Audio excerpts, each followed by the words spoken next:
Hello guys, welcome to my YouTube channel. आशा करता हूँ कि आप सभी ठीक होंगे। तो फिर चलिए देर न करते हुए आज का हमारा टॉपिक स्टार्ट करते हैं। कैटालिसिस यानी कि उत्प्रेरण। उत्प्रेरण को जानने से पहले उत्प्रेरक क्या होता है इसको जानना बेहद ज़रूरी है। ठीक है, तो फिर चलिए जान लेते हैं कि उत्प्रेरक क्या होता है।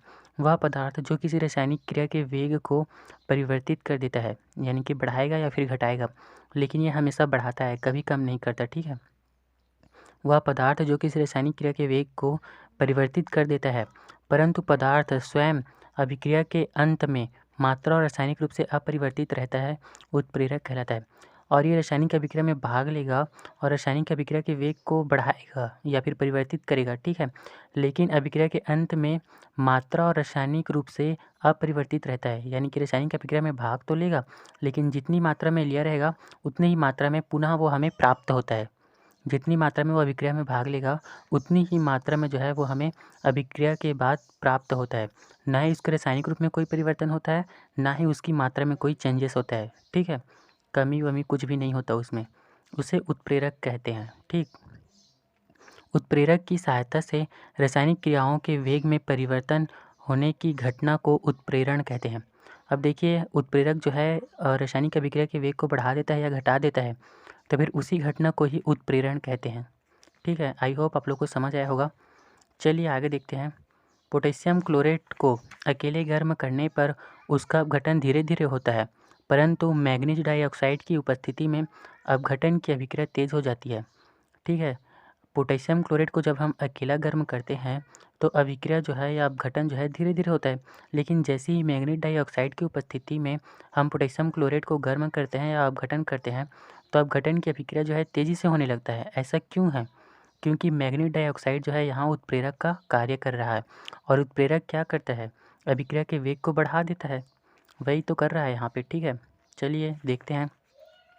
पोटेशियम क्लोरेट का सूत्र देख लीजिए, KClO3। ठीक, और manganese dioxide MnO2 270 degree Celsius में गर्म करते हैं और इसका अपघटन होता है तो पोटेशियम क्लोराइड और O2 प्राप्त होता है। और उत्प्रेरक वैसे का वैसे ही रहेगा, क्योंकि हमने डेफिनेशन में पढ़ा है कि उत्प्रेरक जो है उसके रासायनिक रूप में कोई परिवर्तन नहीं होता, ना ही उसकी मात्रा में कोई चेंजेस होता है, तो फिर वो वैसी का वैसी है। ठीक है, चलिए देखते हैं।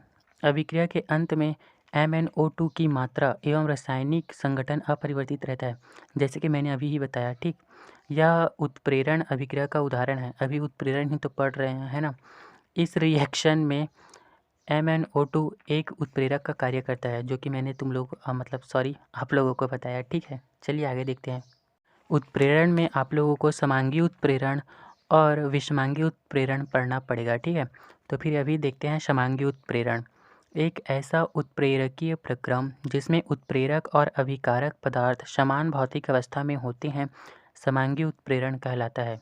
देखिए, एक कोई अभिक्रिया हो रहा है। ठीक है, उसमें जो है अभिकारक पदार्थ जो हैं और जो अभिकारक पदार्थ है और जो उत्प्रेरक लेंगे, वो जो दोनों पदार्थ जो है वो सेम अवस्था में होंगे, यानी कि अभिकारक पदार्थ और उत्प्रेरक दोनों जो है सेम अवस्था में रहेंगे। जैसे कि अभिकारक पदार्थ जो है वो ठोस है तो फिर उत्प्रेरक भी ठोस होगा। ठीक है, उसी को जो है समांगी उत्प्रेरण कहते हैं या कहलाता है। उत्पादक की भौतिक अवस्था उतना महत्व नहीं रखता। ठीक है, और जो उत्पाद बनेगा, प्रोडक्ट बनेगा, उसका जो है उसकी अवस्था क्या है वो ज़्यादा वैल्यू नहीं रखता। ठीक है, महत्वहीन है। चलिए देखते हैं आगे। जब उत्प्रेरक और अभिकारक परस्पर मिलकर एक समांग मिश्रण बनाते हैं। ठीक है, जब उत्प्रेरक और अभिकारक परस्पर मिलकर एक समांग मिश्रण बनाते हैं तो उत्प्रेरण समांगी उत्प्रेरण कहलाता है। ठीक है, चलिए देखते हैं। जैसे सल्फ्यूरिक एसिड बनाने की चैम्बर विधि में SO2 और O2 संयोग करके SO3 बनाते हैं। आप लोगों ने चैम्बर विधि पढ़ा होगा सल्फ्यूरिक एसिड बनाने का। ठीक है, तो उसमें SO2 और O2 गैस जो रहते हैं वो संयोग करके SO3 बनाते हैं। ठीक है, इस अभिक्रिया में नाइट्रिक ऑक्साइड गैस उत्प्रेरक का कार्य करता है। देखिए, यहाँ पर अभिकारक पदार्थ जो है वो गैस लिए हैं, तो फिर उत्प्रेरक भी जो है क्या है, वो गैस है। ठीक है, उसी को जो है यहाँ पर बताया गया है, उसी को जो है समांगी मिश्रण कहते हैं। ठीक है, जिसमें अभिकारक और उत्प्रेरक दोनों समान अवस्था में हो उसे समांगी उत्प्रेरण कहते हैं। तो फिर उसी का एग्जाम्पल है ये। ठीक, देख लीजिए। रासायनिक अभिक्रिया तो बताने की आवश्यकता नहीं है, वैसे ही लग रहा है मेरे को। चलिए आगे देखते हैं।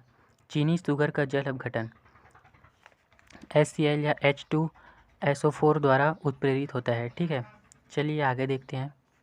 तो फिर प्लीज़ अगर मेरा वीडियो अच्छा लग रहा होगा तो फिर लाइक कीजिए और चैनल को सब्सक्राइब कीजिए। कोई ज़ोर ज़बरदस्ती नहीं है कि आप चैनल को सब्सक्राइब कर ही दे करके, वो आपकी मर्ज़ी है, आप करें या ना करें। हमारा काम है बोलना कि अरे कर दो करके, ठीक है। तो फिर चलिए बीच में डिस्टर्ब करने के लिए सॉरी। हेट्रोजीनस कैटालाइसिस विषमांग उत्प्रेरण। विषमांग उत्प्रेरण में उत्प्रेरक व अभिकारक अलग अलग भौतिक अवस्था में होते हैं। हमने समांगी उत्प्रेरण में पढ़ा था कि दोनों जो है अभिकारक और उत्प्रेरक दोनों की भौतिक अवस्था जो है समान होती है, लेकिन यहाँ पर जो है विषमांग उत्प्रेरण में दोनों की भौतिक अवस्था जो है अलग अलग होता है। ठीक है, सामान्यतः उत्प्रेरक ठोस के रूप में होता है। क्या बोल रहा है, उत्प्रेरक जो है वो अधिकतर जो है ठोस पदार्थ के रूप में होते हैं और अभिकारक विलयन द्रव या गैस अवस्था में होते हैं। ठीक है, जब उत्प्रेरक और अभिकारक परस्पर मिलकर भिन्न अवस्था बनाते हैं तो उत्प्रेरण विषमांगी उत्प्रेरण कहलाता है।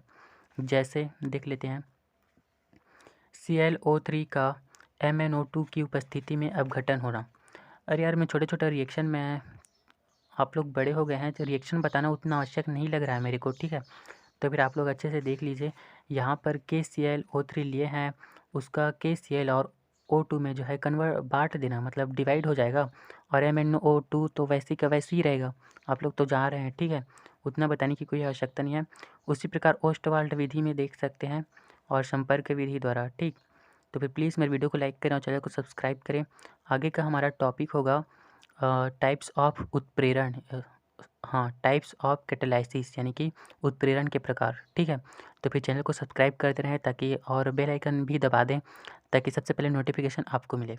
ओके, थैंक यू मेरे वीडियो को वॉच करने के लिए।